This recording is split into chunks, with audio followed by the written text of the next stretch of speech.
Bonjour à tous, ici Amélie. Merci d'être sur ma chaîne dédiée à l'économie domestique et à la propreté.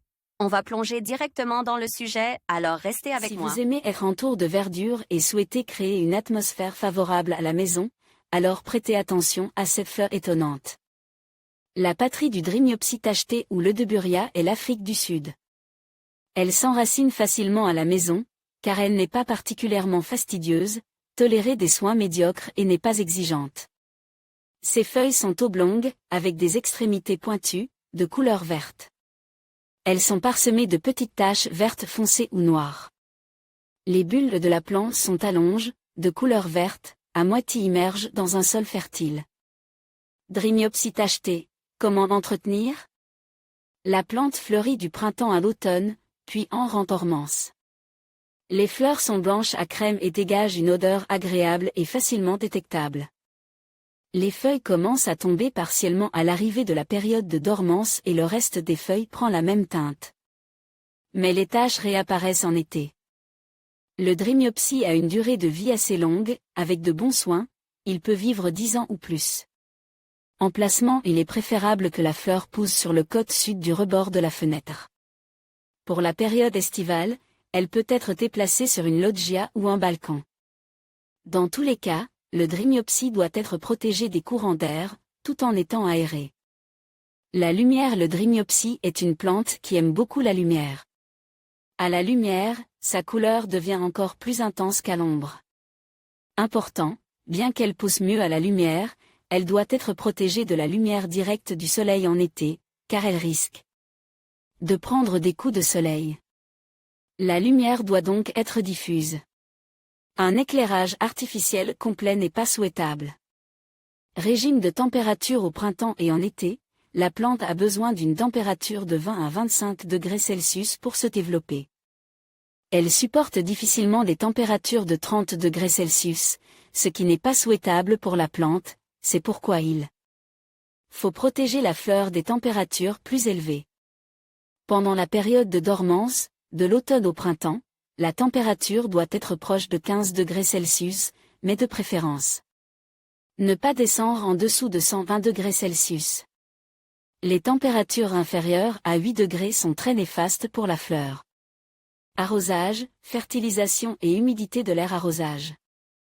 Pour ne pas nuire au Drimyopsis, il faut l'arroser régulièrement, mais seulement lorsque le sol se dessèche.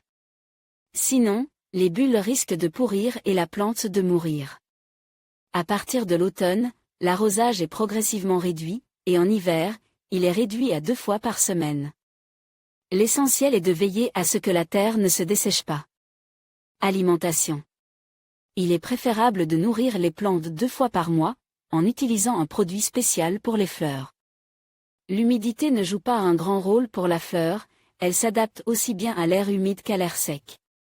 Le Drimyopsis aime être arrose, c'est pourquoi il faut laver la plante 1 fois par semaine sous la douche ou l'arroser avec de l'eau à température ambiante. Pendant la période estivale particulièrement chaude, vous pouvez augmenter le nombre de pulvérisations à 2 fois par semaine. Les feuilles doivent être débarrassées de la poussière et de la saleté à l'aide d'un chiffon humide. Rempotage de la plante d'intérieur. Le mélange de terre pour le Drimyopsis doit être léger et nutritif. Il est bon pour la plante de mettre du charbon de bois broyé au moment de la plantation. Il est préférable d'utiliser un récipient large avec des trous au fond. Le Drimyopsis doit être transplanté tous les 3 ans. Lorsque vous voyez que les nouveaux bulles semblent pousser les anciens à la surface, n'hésitez pas à replanter. Plantez-les dans un nouveau pot, large mais peu profond. N'oubliez pas que la prochaine fois que vous rempoterez, vous devrez acheter un nouveau pot de 3 à 4 cm de plus de diamètre. Conseil, utilisez un système de drainage pour éviter que les bulles ne pourrissent dans les plantes. Le Drimyopsis tacheté peut être propagé de 2 manières, par division des bulles ou par semence. La multiplication par graines est un processus qui demande beaucoup de travail et qui n'est pas toujours efficace, car la plupart des graines ne germent pas. Le semis commence en mars. Pour ce faire, vous devez préparer un pot avec de la terre sableuse tourbeuse humidifiée, dans lequel les graines seront plantées. Recouvrez le couvercle d'un verre ou d'un film transparent et placez-le dans un endroit chaud.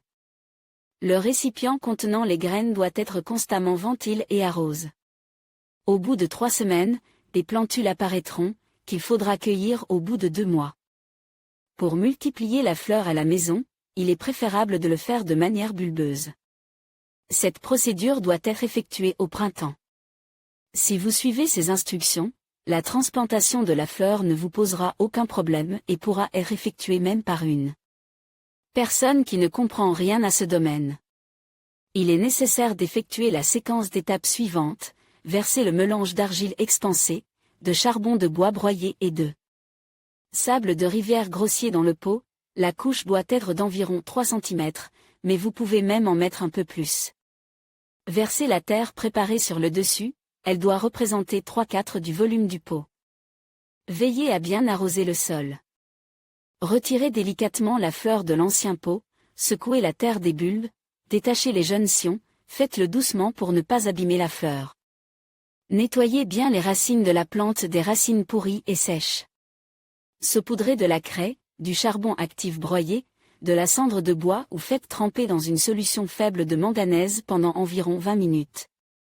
Ensuite, les racines doivent sécher pendant 1 heure. Si les bulbes sont grands, le temps de séchage peut-être augmente.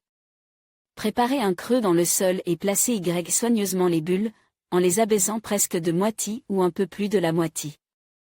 Le sol doit être légèrement as autour et arrose à nouveau, mais modérément. Ravageurs et maladies.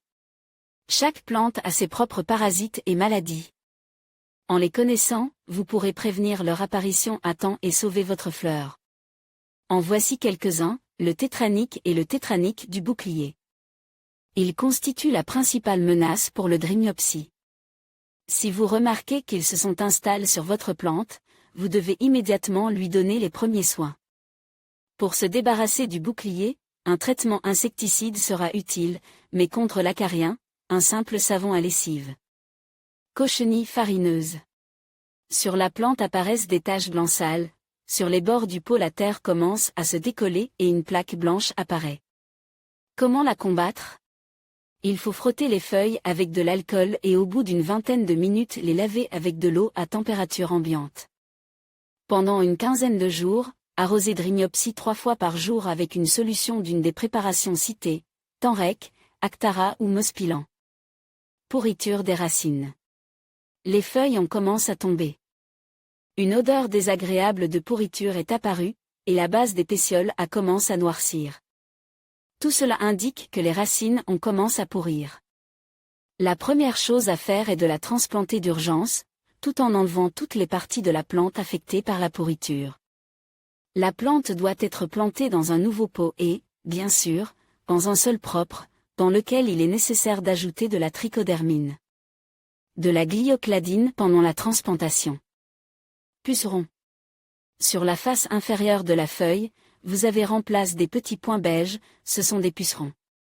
Si leur nombre est insignifiant, ce n'est qu'un début et dans ce cas, il est nécessaire d'irriguer la plante et le sol avec une solution d'herbe à l'odeur piquante.